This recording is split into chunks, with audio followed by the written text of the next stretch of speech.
If you like this video, why not subscribe? Hey everybody, welcome back to the Frugal Filmmaker Q&A. That's the show where you send me a question and I try to answer it. Your best bet at getting a question read on this show is to send me an email at thefrugalfilmmaker@gmail.com. You can also comment down below in the comment section, or you can send me a message on Twitter perhaps, at Frugal Filmmaker is where you can find me there. Now last week I posted a video which was a little unusual. Instead of a build or a project of some kind, it was actually this. This is the Frugal Filmmaker short film idea deck, and what this is basically a brainstorming tool to help you complete your short film or push you in the right direction so you can get your film shot. If you don't know about this or haven't heard of this, please check out the video. You can find the annotation on the screen here or the link down below. You can actually get these decks of cards through the internet, through printerstudio.com. I'll leave that link below as well if you are interested in this. And so far about 13 people have picked up a deck of these cards, and I'm looking forward to feedback from those people. But if you're interested, please check out that video or the link. And our first questions actually come from comments about those cards, and the first one is from Mickey Slotsky.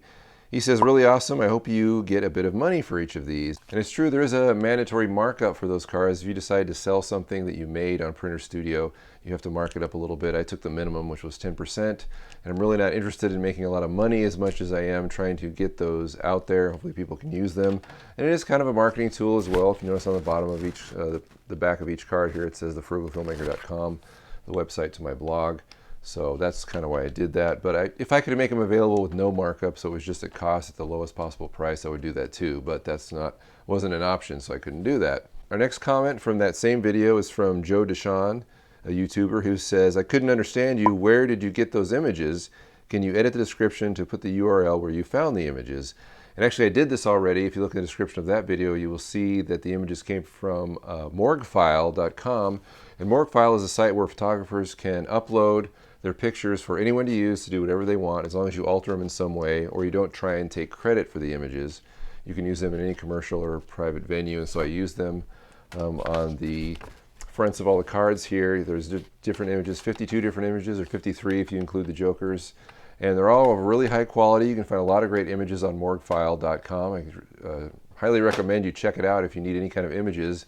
That way you don't have to worry about any sort of copyright issues. If you just give credit in specific situations, you have to check the morgueFile license to see how you can use them and in what situation, but it's really easy and it doesn't cost anything, and it's a great resource if you need any kind of stock photo images. I've got a search engine, you type in what you're looking for and bam, all sorts of images come up. Some are better than others, but they're usually, a lot of them are very high quality, and as you can see if you've got that deck of cards or saw the preview for the deck of cards, there's a lot of great stuff there waiting for you to use. Okay, our first email comes from H. von Pranzinski, who says, I'm interested in the stabilizer and slider that you build. Some people say that when they try to use it, some noticeable vibration is apparent.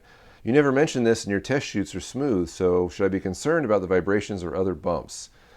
Well, like any test footage I do, I try and pick the best takes I've got to show you what the rig is capable of. And if you're using them on set, of course, you don't want to be testing them on set. You want to have practice with them over and over and over until you can figure out the quirks of the rig, whatever it is, and you get the best possible shots when you're actually on set. Now, granted, even once you get that far, it does take, at least for me, usually 9 or 10 takes to get some kind of camera move down, especially when you're dealing with a DIY rig, which might be more finicky than a professionally built one. So there's that. I highly recommend you just practice a lot, experiment a lot. Sometimes, I found, like with the Trolley Dolly, which I think is what you're referring to there as a slider, I found that when I bear down on the trolley, like weigh it down on the track physically with my hands and body, that it's a little more smooth. But whatever it is, it's just something I've tested over and over, and I try and get the best test footage possible, obviously, to show you what it's capable of. But there can still be some bumps, and I've had bumps in rigs and short films. I've had bumpy dolly shots sometimes, and that's, those things I'm trying to iron out. But usually it's just because I haven't tweaked it to the right place where it will get me the smoothest shots possible. But as you pointed out, I did get some smooth test video, and maybe if others haven't, it's just because they haven't practiced with it enough, or maybe it just doesn't work for them, or whatever. But it's worked for me, and I still continue to use these rigs. And it just takes a lot of using it over and over to figure out how to use it the best. Okay, our next letter is from Matthew May, who says, I find that when I write or develop stories, I end up writing too big. In other words, I don't have the budget, locations, or talent available to come out with the product I want or have been coming up with in my head. Any ideas on how to adapt for my stories or make my stories adapt to my limits without making it a chore? Well, I completely empathize with you, Matthew, because I've often, when I try to write like a 5-minute film, my typical length for a frugal film is 5 minutes, so I can shoot it in 2 days and not have a big bloated production. But by doing that, you really have to kind of condense your ideas or simplify everything. Keep it simple, stupid is the old adage, and it definitely applies when you're going to do a short film, because it's easy to have so many ideas in your head trying to get them all out, and you come up with a big bloated production and script, and there's too many things crammed into a 5-page story. There was a guy in my undergrad screenwriting class who often called this a schmeacher, and that's a short that wants to be a feature. There's just so much stuff in there that it obviously cries to break out into a larger format, but it's not really made to be a short film. So in order to not have a schmeacher, you need to really pare down what you're doing. You need to keep things really simple. I try and establish the conflict in the first page. You set up your characters and your conflict as fast as possible, because then you're going to have time, at least, to play out how that conflict resolves itself. So you got to be aware of that, and just, again, keep it simple, stupid. Don't add a lot of exposition. Don't add a lot of extra stuff. I tend to like to, in order to conserve time, I like to drop my viewers right into the story and set things up instantly, and so I have time to play out and have some kind of a story arc. Even in a short script, you can still have some kind of an arc. But you can't add a lot of details, or if you do, they all have to be attached to the simple framework. I mean, you can add lots of details, but it still has to be simple. Otherwise, I think you're going to lose people. All right, our next letter is from Trey Gailey, who says, where did you go to college for film, and how much did you know about filmmaking before you went to college?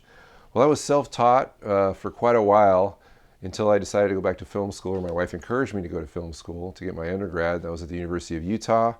I got my degree in film and media arts. That's actually when I started doing the YouTube channel, was when I was an undergrad. And then I went to grad school at the University of Central Arkansas and got my MFA in digital filmmaking. I did have a lot of knowledge before I went to film school. However, it was not a standard. I mean, I was self-taught, so this wasn't information that I gathered on professional film sets. It was information that I gathered on my own set and doing everything my own way. And so by the time I got to film school, I realized that I didn't understand a lot of concepts. I didn't understand, the proper way to write a screenplay. I didn't understand the proper way to run a set. Didn't understand the proper way to create a shot list and do all these things, which are kind of mandatory if you want to make movies.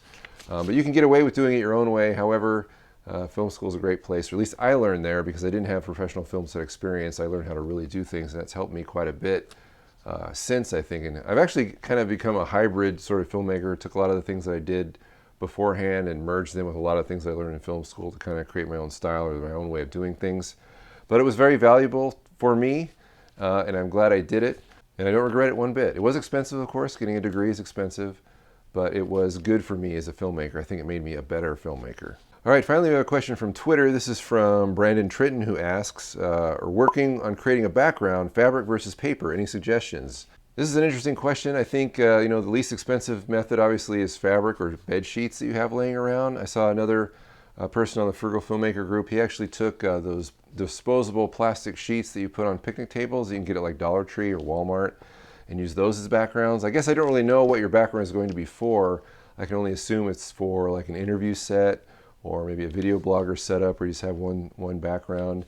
You can get colored paper at hobby stores and art stores, but it's kind of expensive. They sell it in big rolls. However, that stuff is really great, especially black paper, because you can use it as a blogger set, a backdrop. You can also use it, which I think is the best for, is creating effect shots with smoke that you can composite later, because you have this black paper and you put smoke in front of it, which is white typically, and then you light it with one light, and then you shoot it, and you can composite it very easily, because all you have to do is key out that black and the white remains, and it makes for great smoke or great muzzle flash effects. That's what I use when I create all my own muzzle flashes for Collection Day, my thesis film, and I reuse them in Invader later on, and I use a lot of that smoke that I used in those effect shots for billowing smoke and all kinds of cool effects. But all I'm saying is that black paper is really great for stuff like that. So if you're going to get something to use as a backdrop, and I realize black isn't always the best thing to use all the time, but it's great for effects, so why not get it and use it? If you're looking for something that's not black, again, you can use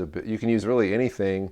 Those plastic sheets are good. I don't know if anything lighter that's going to show a lot of wrinkles when you shine a light on it is necessarily good, which is another problem with those picnic table covers, because a lot of them are folded, and so all those wrinkles show up, and that's not that great. I think black has advantages because it absorbs light, so it can absorb a lot of the wrinkles, or it's flat all the time because you're getting a big roll of it, so that's helpful. You just kind of have to price out or see how much money you have to spend or what you want. I mean, again, I don't exactly know what you're looking for, what kind of backdrop, but those are some options. The cheapest thing is probably just to use what you have, obviously, what kind of sheets, although I don't think you want a white background. But anyway, that's my recommendations. Okay, so that's all the questions this week. Again, if you want a question read on the show, please send it to the frugalfilmmaker@gmail.com. That's the best chance you have of getting it read. You can also make comments in the comment section below, and I'll try and pull some questions from there, or you can send me a question on Twitter @FrugalFilmmaker. I appreciate you watching, appreciate all the letters and all the input and all the support everybody gives me. Please keep doing it. This is very helpful, and I hope it's helping you as well. There should be a new video this Thursday, and there will be a Q&A next Monday, so I'll see you then. Bye-bye.